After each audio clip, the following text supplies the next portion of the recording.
A massive boulder suddenly came crashing down, unexpectedly crushing a mother bear who was foraging for food. Her cub, unaware of what had just happened, stared at her mother's head pinned beneath the rock. She summoned all her strength, trying to push it away, but the boulder didn't budge an inch. After struggling for a long time, she only managed to move a few small stones. Frustrated and helpless, she didn't know what else to do. But playfulness is a child's nature. Soon, a butterfly caught her attention, and she momentarily forgot her troubles. Exhausted from playing, she curled up beside her mother as she always did, thinking that everything would return to normal once she woke up. But as the sun set, her mother still showed no signs of waking.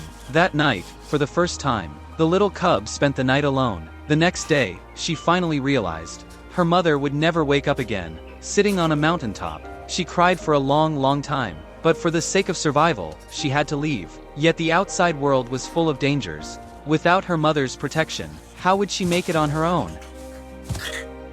Luckily, as soon as she descended the mountain, she spotted a frog.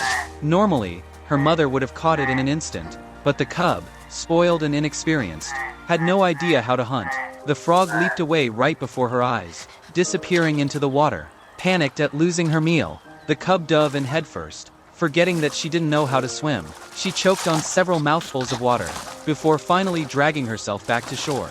Left with no choice, she nibbled on grass and flowers to fill her stomach. That night, her belly growled with hunger, and she dreamed of the frog. But in her nightmare, they had terrifying fangs and grotesque shapes, frightening her so much that she barely slept. Yet out in the dark forest, something far scarier than frogs lurked. 2 heavily armed hunters had arrived. This time, they had come specifically to hunt bears. The danger crept closer and closer, but the poor little cub, having just lost her mother, was still desperately searching for a meal to satisfy her hunger.